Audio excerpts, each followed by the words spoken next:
Pendant 4 minutes, l'équipage d'Artemis II sera seul. Quand Orion percutera l'atmosphère à 40 000 km/h, l'air se transformera en plasma, une gaine de matière ionisée si dense qu'aucun signal radio ne peut la traverser. Les hublots rougiront puis blanchir. Les jets s'accumuleront sur les corps. Et à Houston, chaque écran du centre de contrôle deviendra noir. Pas de signal, pas de voix, pas de données. Si le bouclier thermique tient, la communication revient. S'il ne tient pas, le silence continue. Red Wiseman, Victor Glover, Christina Koch et Jeremy Hansen ont décollé du centre spatial Kennedy le 1er avril 2026 à bord de la fusée la plus puissante jamais construite par la NASA. Ils sont les premiers êtres humains à quitter l'orbite terrestre depuis Apollo 17 en décembre 1972. Dans la première femme au-delà de l'orbite basse, le premier homme noir, le premier Canadien. Orion les a emportés à plus de 46 000 km de la Terre et environ 7 600 km au-delà de la face cachée de la Lune, plus loin qu'aucun être humain avant eux. Et chaque mètre de cette distance record doit être remboursé intégralement lors du retour. Atteindre la Lune est un problème de propulsion. Rentrer chez soi est un problème de survie. Ce qui empêche les ingénieurs de dormir, ce n'est pas le lancement, qui s'est déroulé avec une fluidité presque suspecte. Ce n'est pas le tir de propulsion translunaire qui a envoyé Orion vers la Lune à la vitesse de libération. Ce n'est pas les 50 minutes de silence radio derrière la face cachée. C'est les 10 dernières minutes d'un voyage de 10 jours. Une fenêtre d'environ 4 minutes, pendant la rentrée atmosphérique où la surface extérieure de la capsule dépasse 2760 degrés Celsius. L'équipage perd tout contact avec le sol et le bouclier soit tient, soit ne tient pas. Il n'y a pas d'option d'abandon, pas de plan B, pas de deuxième chance. Une capsule revenant de la Station spatiale internationale rentre à environ 28 000 km/h. Des charges thermiques bien documentées sur des centaines de missions. Orion rentrera à plus de 40 000, Mach 32, 32 fois la vitesse du son, la vitesse la plus élevée jamais atteinte par des êtres humains. À ces vitesses, les molécules d'air ne peuvent pas s'écarter. Elles se compriment en une onde de choc, surchauffent, s'ionisent en plasma. La température sur la face du bouclier dépasse 2760 degrés. Pour référence, l'acier de construction fond à 1370. Le titane cède vers 1670. La coque en fibre de carbone et titane d'Orion serait liquide en moins d'une seconde sans protection. Cette protection s'appelle l'AVCOAT. Le bouclier ablatif est ce que les ingénieurs appellent un système de protection thermique conçu pour se détruire lui-même délibérément. Alors que le vaisseau percute la haute atmosphère, la couche extérieure se carbonise sous la chaleur extrême. Cette carbonisation absorbe d'énormes quantités d'énergie thermique. La couche calcinée s'érode ensuite dans le flux d'air, emportant la chaleur avec elle. Couche après couche, le bouclier se sacrifie pour que la structure en dessous reste suffisamment froide. La NASA a utilisé le bouclier ablatif sur chaque module de commande Apollo qui a ramené des astronautes de la Lune entre 1968 et 1972. Ça a fonctionné parfaitement à chaque fois. Ils auraient peut-être dû être moins confiants. En novembre 2022, Artemis I a envoyé un Orion sans équipage dans un voyage de 25 jours autour de la Lune. C'est un triomphe par presque tous les indicateurs. La célébration a duré jusqu'à ce que les ingénieurs récupèrent la capsule à Kennedy et retirent le bouclier pour inspection. Plus de 100 endroits montraient des dégâts inattendus. De larges sections du bouclier ablatif calciné s'étaient fragmentées et détachées irrégulièrement. Pas l'ablation contrôlée et homogène prévue par des décennies de tests au sol, mais une perte de matière accidentée et imprévisible qui, à certains endroits, avait exposé des couches jamais censées rencontrer directement la chaleur de rentrée. Le schéma correspondait à quelque chose de très précis dans la façon dont Orion était rentré. Artemis en avait utilisé une manœuvre appelée la rentrée par rebond.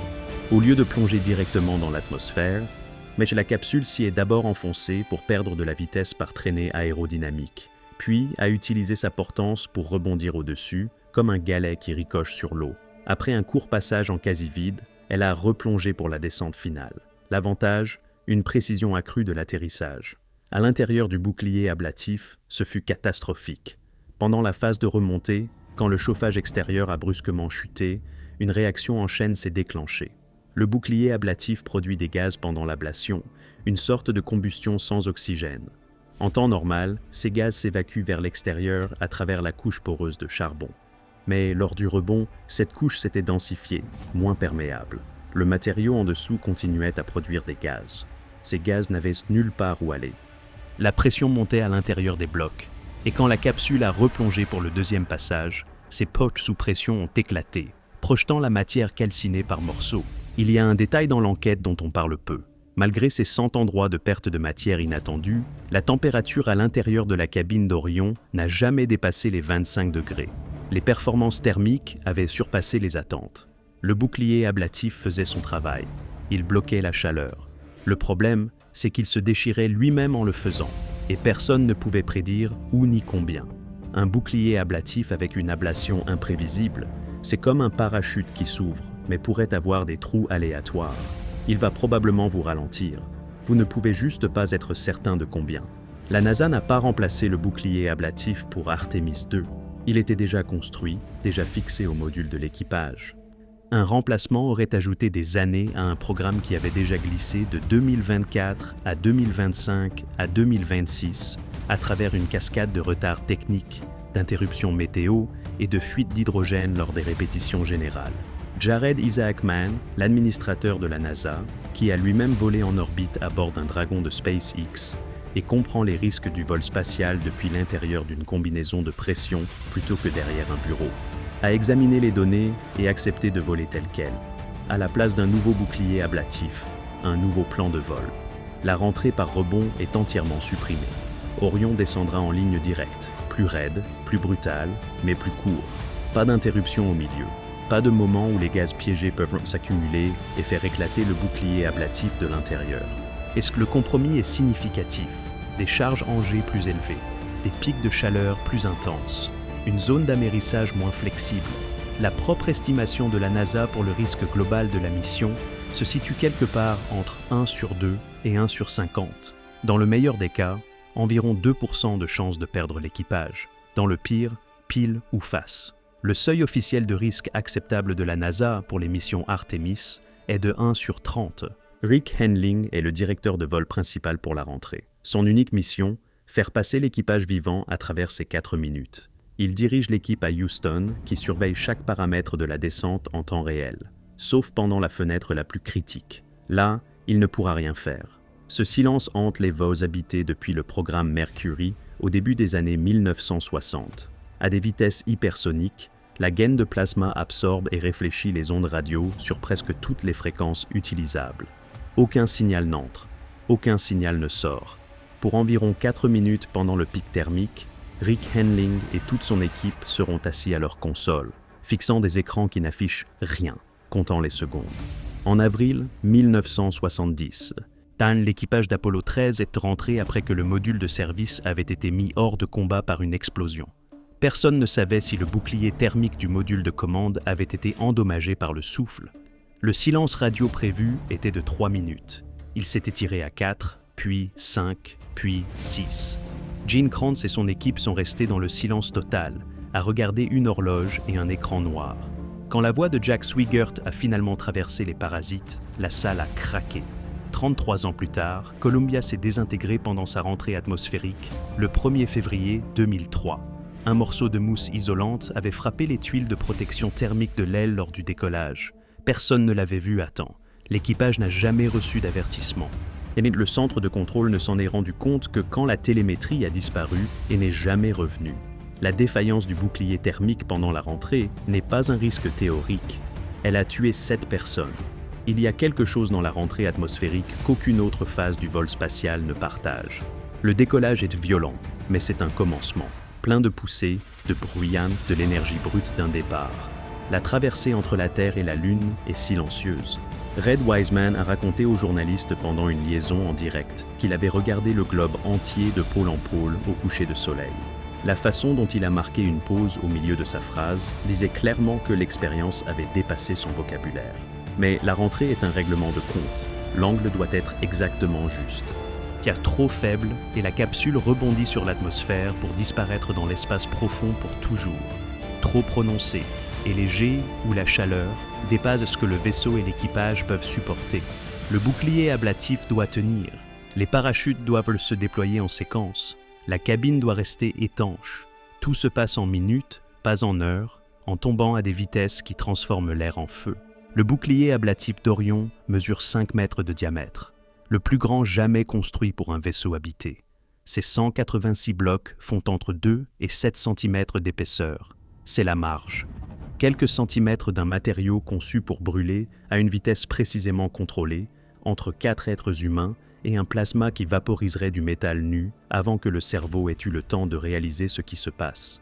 Aux alentours du 10 avril, Orion atteindra l'interface d'entrée, 122 000 mètres au-dessus de la surface terrestre, là où l'atmosphère commence à compter.